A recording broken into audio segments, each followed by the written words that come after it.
Bonjour à tous et bienvenue dans cette nouvelle vidéo. Aujourd'hui, je vous explique comment créer et enregistrer son application Marchand sur MyCoolPay. Alors, si vous souhaitez intégrer l'API Marchand de MyCoolPay à votre site web ou application mobile, vous devez premièrement avoir accès à l'espace marchand de MyCoolPay. En d'autres termes, vous devez être marchand sur MyCoolPay. Et pour pouvoir être marchand sur MyCoolPay, vous devez d'abord créer votre compte, puis faire vérifier votre identité et ensuite, vous devez souscrire à un compte marchand sur MyCoolPay. Nous avons réalisé des vidéos dans lesquelles nous vous expliquons comment créer, vérifier, souscrire un compte marchand sur MyCoolPay. Vous retrouverez les liens de ces vidéos en description. Alors, si vous souhaitez justement intégrer l'API marchand, comme je disais, de MyCoolPay à votre site web, vous devez connecter votre site web ou application mobile à MyCoolPay. Donc, pour créer votre application, vous connectez à votre compte, vous renseignez vos identifiants, nom d'utilisateur et mot de passe. Puis vous serez redirigé vers votre compte. Vous allez cliquer sur compte marchand. Cliquez sur compte marchand et vous serez redirigé vers votre espace marchand. Alors je tiens à préciser que si vous n'êtes pas encore marchand sur MyCoolPay, vous n'aurez pas accès à cet espace-ci. Donc une fois dans votre espace marchand, cliquez sur application, puis sur créer une application. Donc, vous allez devoir renseigner ces différents champs, le nom de l'application, de votre application, c'est-à-dire le nom qui va s'afficher sur la page d'accueil. Donc, on va rentrer Cooltrip. Cooltrip qui est un site de réservation de billets de bus en ligne. Ensuite, on vous demandera la page d'accueil de l'application, le lien justement qui va rediriger les gens vers votre page d'accueil de votre site ou de votre application mobile. Donc, vous allez copier le lien de la page d'accueil de votre site. Puis vous allez coller dans cet espace. On vous demandera ensuite l'URL du logo. Justement, le logo qui sera affiché sur votre page de paiement. Donc, vous allez également cliquer sur votre logo, le logo sur votre site. Vous copiez le lien de l'image. On voit justement le lien, l'URL du logo. Donc vous allez copier et vous allez coller. Puis vous allez renseigner l'URL de succès. L'URL de succès, c'est l'URL de redirection en cas de paiement réussi.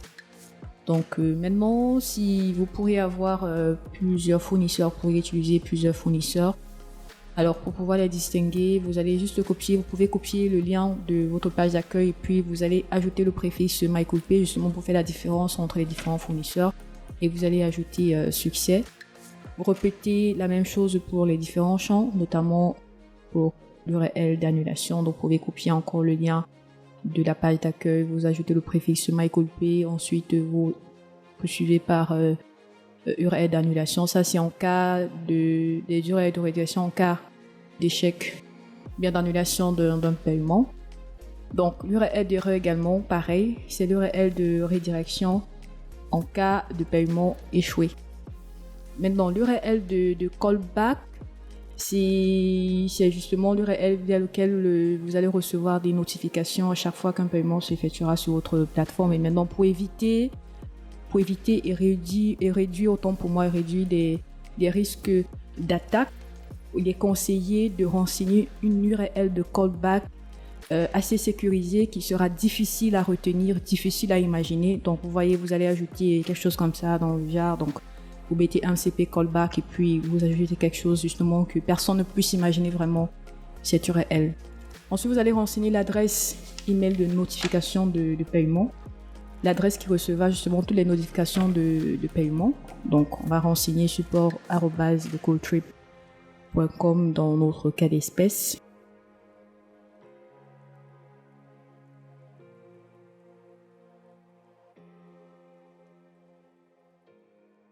Vous avez également la possibilité de choisir la couleur, d'associer une couleur à votre application. Donc, vous pouvez avoir plusieurs applications, vous les distinguez par des couleurs. Donc, vous allez choisir la couleur de l'application. Il y a également, après, vous allez faire une description. Voilà, vous avez choisi les couleurs, vous faites une description de l'application, à quoi est-ce que cette application servira. Donc, dans notre cas d'espèce, Notre application CoolTrip nous permettra justement de collecter les paiements des tickets de bus sur le site web et l'application mobile CoolTrip. Donc c'est à ça que nous servira cette application marchande. Donc vous allez préciser, vous allez décrire justement l'application.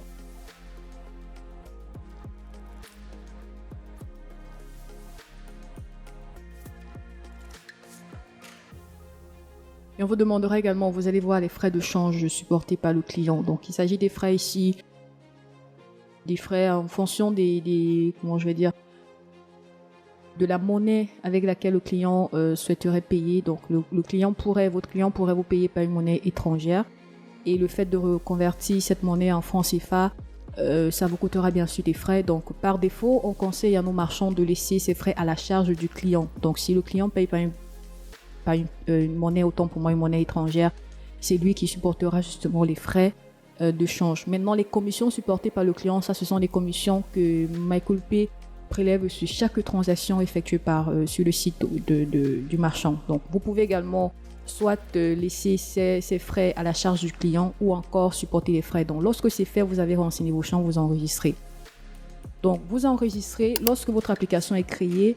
Par défaut, c'est désactivé. Donc, vous allez patienter 24 heures maximum pour pouvoir voir votre application activée. Une fois, vous allez voir justement que le statut de votre application est activé et vous aurez accès aux clés d'API que vous allez dans les clés publiques et les clés privées que vous pourrez ensuite intégrer à votre site. Maintenant, si jamais vous vous rendez compte qu'il y a compromission au niveau des clés, ça veut dire que quelqu'un a eu accès. Quelqu'un qui ne devait pas avoir accès à vos clés a eu accès aux clés et vous souhaitez justement changer les clés. Vous cliquez juste sur régénérer les clés et puis voilà. Vous pourrez ensuite changer les clés. Vous pourrez rentrer et changer les clés tout simplement. J'espère que vous avez aimé cette vidéo. Si c'est le cas, n'oubliez pas de nous laisser un pouce bleu et aussi de vous abonner à notre chaîne YouTube. Bien évidemment, de partager ces différentes vidéos via vos différentes plateformes. Et on se dit à très bientôt pour une nouvelle vidéo.